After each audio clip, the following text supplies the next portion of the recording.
sekarang orang sibuk dengan otak kanan, otak kiri itu mulai tahun berapa itu? Belum lama kan ya, belum lama ya. Itu beneran memang otak kanan itu yang emosional gitu. Jadi otak istigar, wah gini ki intelektual, gini emosional. Itu beneran tuh. Itu istilah.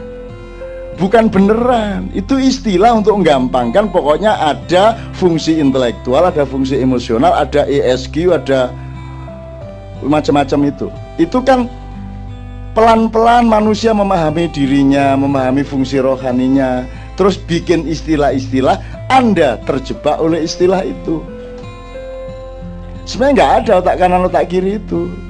Juga tidak ada ini departemen intelektual, departemen spiritual, departemen emosional. Tidak ada itu, tidak gitu hidup itu.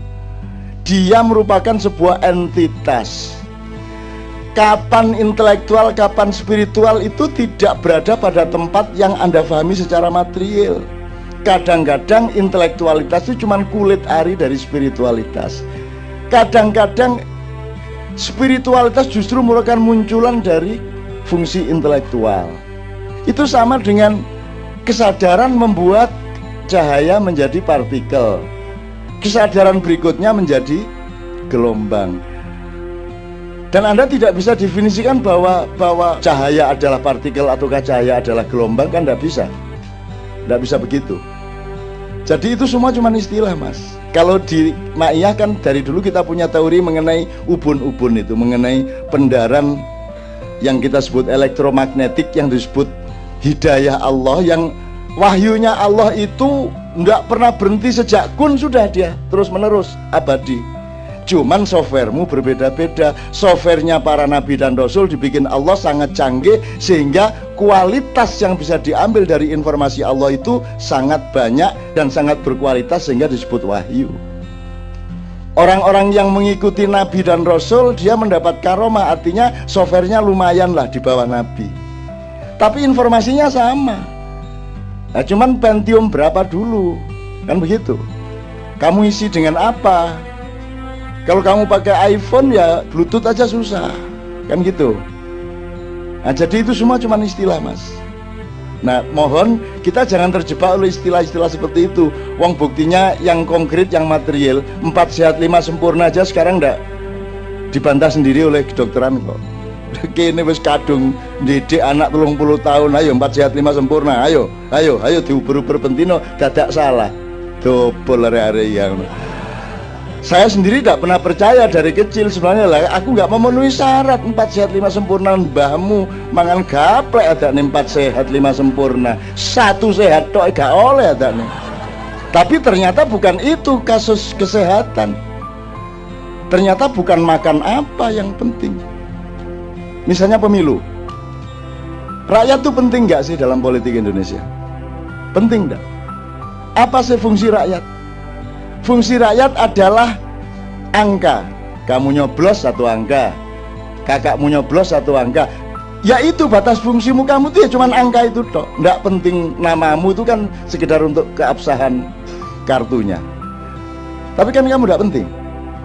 Jadi sebenarnya tidak ada demokrasi karena tidak ada kedaulatan. Tidak ada kedaulatan rakyat, tidak ada rakyat pun tidak ada. Karena rakyat itu ra'iyah, masyarakat, satu kumpulan yang memegang kedaulatan, memegang kepemimpinan, maka dia disebut rakyat, dari kata ra'iyah, kan gitu.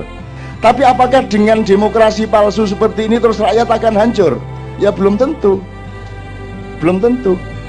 Anda pikir manusia itu harus dididik di sekolah baru dia bisa hebat? Emang ada nabi yang sekolah? Emang ada rasul kursus? Ada wali les gitu? Nabi pun tidak seorang pun yang dididik Quran dan hadis. Coba, ayo modar aku saya. Emang Nabi Muhammad dididik oleh Pak Abdullah dengan Quran dan hadis? Jangan marah loh ya. Saya tidak mengatakan Quran tidak penting, sangat penting. Tapi jangan terus itu menjadi satu-satunya ukuran yang kaku. Loh, tidak ada seorang nabi pun yang dididik dengan Quran kok. Belum ada Quran nih. Piye?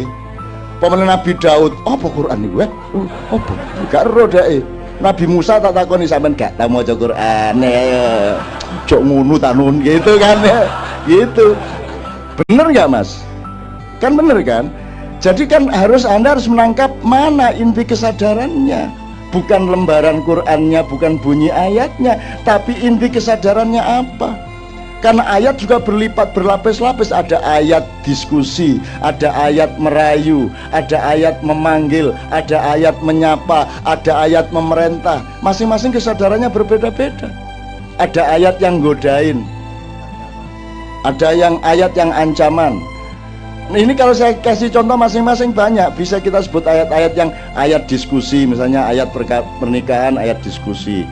Silakan kamu kalau memang kamu bisa 1, 2, 3, atau 4, tapi kalau kamu takut tidak berbuat adil 1 saja. Itu kan nggak tegas toh. Mbok yang jelas 1 apa 2. Ini enggak apa-apa 4, tapi kalau takut nggak adil ya 1 saja. Loh ini kan bukan ayat hukum. Kalau ayat hukum kan tegas 4 titik. Ini enggak, kalau kamu takut tidak berbuat adil maka 1 saja. Terus Anda jawabnya gimana? Aku adil loh, tenang aja, aku adil. Jawab gitu sampean. Lah ndak berani toh. Kalau manusia punya akal dan punya tasamuh dengan Tuhan, kan dia ndak berani jawab saya adil kok. Tenang aja, saya 4 ndak masalah. Kan ndak bisa ngomong gitu. Makanya ya sudah 1 aja. Karena nanti Allah ngomong juga walantas tatiu antadilu, kalian sesungguhnya tidak akan pernah bisa berbuat adil. Loh, Mbok tadi ngomong itu namanya ayat diskusi gitu loh Mas. Itu ayat diskusi. Ada ayat yang goda. Maka aku beri pahala yang berlipat-lipat. Anda dikepung oleh etos pahala, ajrun. Anda sampai lupa kepada 1 ayat yang tersembunyi. Ittabi'u man la yas'alukum ajron wahum muhtadun. Ikutilah orang-orang yang tidak mencari pahala. Lu sampean iku yo nopo karep sampean? Jare katanya kei pahala, ke mari ngono sampean ngomong elok ana sing gak njaluk pahala. Karep sampean iku yo nopo? Nek ala wong Madura dikenek ngono Gusti Allah. Sing tegas sampean iku. Loh, itu namanya ayat yang menggoda. Ayat tentang tajri min tahtiyal anharu khalidina fiha, atau ashabul jannati humul faizun. Orang-orang yang bertakwa kepadaku akan aku masukkan ke dalam surgaku yang di dalamnya ada sungai-sungai yang mengalir. Itu ayat godaan bagi saya. Saya tidak mau tergoda oleh ayat itu. Aleken kono swargane, mut-muten kono. Aku tidak akan cari surga, tertipu nanti aku. Karena kalau aku hidup berbuat baik untuk mencari surga, nanti begitu sampai surga tak dolek Gusti Allah kok ono ndi ya. Wah Allah, aina antum ya Allah, kok ndak ada. Terus Allah jawab dari luar jauh, kau cari surga ataukah cari aku? Kalau kau cari surga, muten swargane. Ngono. Maka aku tidak pernah cari surga, karena kalau cari surga dapat, tapi Allah belum tentu dapat. Tapi kalau aku cari Allah, pasti dapat Allah, pasti dapat surga. Terus disuruh kos di mana kalau tidak di surga?